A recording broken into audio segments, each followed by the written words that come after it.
Luc chapitre 13, versets 34 à 35. Jérusalem, Jérusalem, qui tue les prophètes et qui lapide ceux qui te sont envoyés. Combien de fois ai-je voulu rassembler tes enfants comme une poule rassemble sa couvée sous ses ailes, et vous ne l'avez pas voulu. Voici votre maison vous sera laissée. Mais je vous le dis, vous ne me verrez plus jusqu'à ce que vous disiez, béni soit celui qui vient au nom du Seigneur. Alléluia. Jérusalem, Jérusalem. À qui ce message s'adresse-t-il? Est-ce aux personnes qui vivaient à Jérusalem quand Jésus y était? Non. Ce message s'adresse à l'Église. Oui, nous sommes coupables d'avoir tué les prophètes, d'avoir tué les pasteurs. Qui sont ces pasteurs? Qui sont ces prophètes? Ce sont ces ouvriers qui ont travaillé dans la maison de Dieu et qui sont partis à cause de nos comportements, qui ont cessé de venir louer le Seigneur à cause de nos actions. Le Seigneur dit dans sa parole, lorsque tu dis à ton frère Raka, tu l'as tué. La vie et la mort sont au pouvoir de la langue. Ça veut dire que lorsque tu critiques un frère, lorsque tu chasses ou que tu parles négativement à un frère ou à une sœur, tu es en train de tuer cette personne. Lorsque tu as des pensées négatives, toi pasteur, toi prophète, toi évangéliste, toi apôtre, lorsque tu ouvres grande ta bouche, au lieu de bénir et que tu commences à maudire le peuple que Dieu t'a envoyé, tu es en train de tuer ces personnes. Pourquoi est-ce que nous voyons aujourd'hui dans les vidéos des hommes de Dieu dans des hôtels avec des enfants, avec des femmes? Pourquoi est-ce que cela arrive dans nos églises? C'est parce que nous avons tué nos prophètes. Nous n'avons pas aidé les serviteurs de Dieu. Nous n'avons pas aidé les servantes de Dieu au moment où ils en avaient besoin. Qui sont ces serviteurs? Qui sont ces servantes? Je ne parle pas de ces personnes qui sont assis au plus haut de la chair. Non. Je parle des personnes qui nettoient l'église. Je parle des personnes qui gardent nos voitures. Je parle de ces personnes qui s'occupent du son, à la technique. Je parle de ces personnes qui mettent en place toutes ces vidéos. Je parle de ces personnes qui s'occupent de nos enfants. Je parle de ces personnes qui comptent l'argent, qui s'occupent de l'administration. Je parle de ces personnes qui intercèdent, qui ont même constitué un groupe d'intercession, alors que nous sommes tous censés intercéder. Je parle de ces évangélistes qui se lèvent tous les jours avec les dépliants de l'église pour aller évangéliser. Je parle de ces prophètes qui se taisent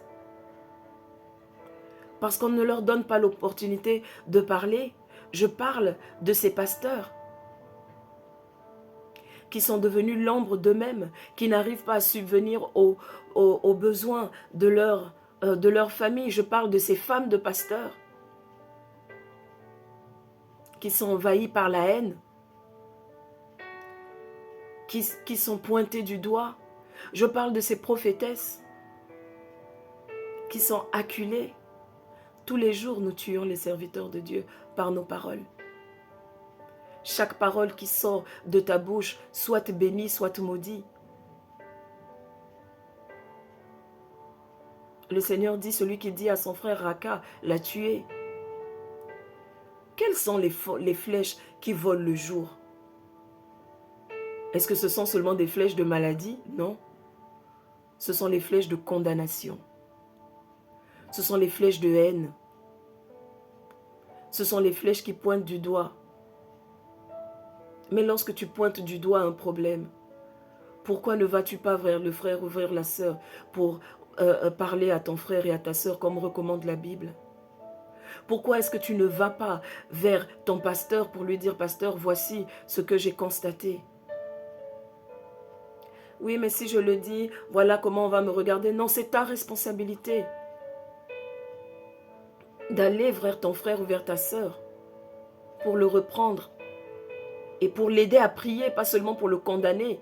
Pour lui dire, voilà, j'ai vu que tu as fait ça, j'ai constaté que tu fais ceci. Non. Parle-lui avec amour. Prends ton frère ou ta sœur de côté.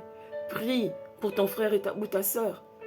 La Bible dit que si la personne n'écoute pas 2 fois, 3 fois, va prendre un autre frère ensemble, allez convaincre votre frère ou votre sœur d'arrêter cette vie de prostitution, d'arrêter de voler. Au lieu de prendre à l'école portée dans toute l'église. Prends ce frère et cette sœur, s'ils continuent à aller s'asseoir dans les bars, vas-y, va maintenant en parler au conseil de l'église. Et si le conseil de l'église parle à cette personne et que cette personne ne se repent pas, il est donc temps de renvoyer la personne de l'église. C'est comme ça que nous allons chasser les sorciers de l'église. C'est comme ça que nous allons ramener le Seigneur dans ces maisons que nous avons construites, dans ces temples où nous disons allons dans la maison du Seigneur. Le Seigneur dit, voici votre maison. Vous sera laissé. Comme Dieu ne se repent pas de ses dents, de la même manière qu'il ne s'est pas repenti des dents qu'il a données au diable. Il ne se repent pas des dents. Donc vous allez à l'église, vous voyez des miracles, vous voyez des bénédictions. Vous entendez des témoignages, mais Dieu n'est plus là. Parce qu'on a oublié les serviteurs de Dieu. On a oublié que la femme de ménage dans l'église est une servante de Dieu. Lorsqu'elle nettoie les saletés, lorsqu'elle nettoie ses excréments, elle prie, elle intercède, elle fait un service. C'est un ministère. Lorsque ces personnes payent leurs dîmes, c'est un ministère. La libéralité n'est pas donnée à quiconque, à n'importe qui. Alors pourquoi? Pourquoi tuons-nous nos frères et sœurs? Pourquoi détruisons-nous nous-mêmes l'endroit qui devrait être notre école, qui devrait être notre maison? Pourquoi est-ce que nous détruisons cet hôpital où le Seigneur nous envoie pour être soignés? Oui, nous sommes soignés par des médecins qui eux-mêmes sont malades, c'est vrai, mais nous sommes soignés quand même. Alléluia. Rejoins ce jeûne. C'est un jeûne très facile. Ne dis pas demain je vais commencer le jeûne, demain il sera trop tard. Rejoins ce jeûne maintenant. C'est un jeûne très facile. Tu peux boire de l'eau toute la journée. Tu peux boire du jus, tu peux boire du lait. Si tu as besoin de sel, tu peux manger une soupe. Pendant les 7 prochains jours, du 26 janvier 2024 au 1er février 2024, nous allons prier pour les serviteurs et les servantes de Dieu dans l'église. Pas uniquement pour les pasteurs et les apôtres, non. Nous devons changer notre façon de faire. Nous devons nous repentir. Jusqu'à maintenant, nous n'avons prié que pour les pasteurs. Nous n'avons pas prié pour leurs épouses. Nous n'avons pas prié pour leurs enfants. Nous n'avons prié que pour les prophètes. Nous n'avons prié que pour les apôtres. Mais nous n'avons pas prié pour les chantres. Nous n'avons pas jeûné pour les chantres. Alors tous les jours, nous regardons les chantres. Oh, mais pourquoi ils chantent aussi mal? Oh, mais pourquoi ils s'habillent aussi mal? Oh, mais un tel sort avec un tel dans la chorale. C'est de l'impudicité. Mais nous n'avons pas jeûné pour nos frères et pour nos sœurs. Au contraire, nous les avons tués avec nos paroles. Nous les avons tués avec nos pensées. Chaque parole négative que nous prononçons, c'est le carburant du diable. Chaque parole positive que nous prononçons, c'est le carburant du Saint-Esprit. Rejoignez-nous dans ce programme. Rejoignez, ne te dis pas demain, mais rejoins-nous dans ce programme. Si tu es déjà en jeûne, rejoins-nous dans ce programme. Et prends les sujets de prière et prie pour tes frères et sœurs qui servent dans l'église. Prie pour ces frères et sœurs qui sont dans l'accueil. Pour que le diable et les sorciers ne puissent pas remplacer, chasser ces frères et sœurs qui sont dans l'accueil, qui sont dans l'interprétariat. De telle sorte que quand ces personnes sont en train d'accueillir les gens, que ce ne soient pas des gens possédés par le diable qui accueillent les gens dans l'église. Prie. Prie pour que la femme de ton pasteur ne lui cause pas trop de soucis au point où il n'arrive plus à se concentrer sur la parole. Prie pour que ton pasteur, ou ton évêque, ton apôtre ne manque de rien. Afin qu'il ne soit pas attiré par l'argent de l'église. Engage-toi dans le service dans ton église. Pourquoi le règlement intérieur de l'église n'est pas affiché pour que tout le monde voit? Quelle est la marche à suivre? Comment les finances doivent être gérées? Comment est-ce que les personnes doivent se comporter? Quel est le dress code? Le règlement intérieur est dans la parole de Dieu. Mais personne ne le lit. Mais c'est notre responsabilité de l'afficher à l'entrée de l'église pour que les gens le lisent. Pour qu'ensemble nous ayons une marche à suivre. Il est temps pour nous de nous lever. De commencer à nous nettoyer. De commencer à nous consacrer. Parce que l'enlèvement de l'église arrive bientôt. Il n'y a qu'à regarder les films de science-fiction que nous suivons à la télé. Il n'y a qu'à regarder les films de science-fiction. Vous verrez ce que le diable est en train de préparer pour après l'enlèvement.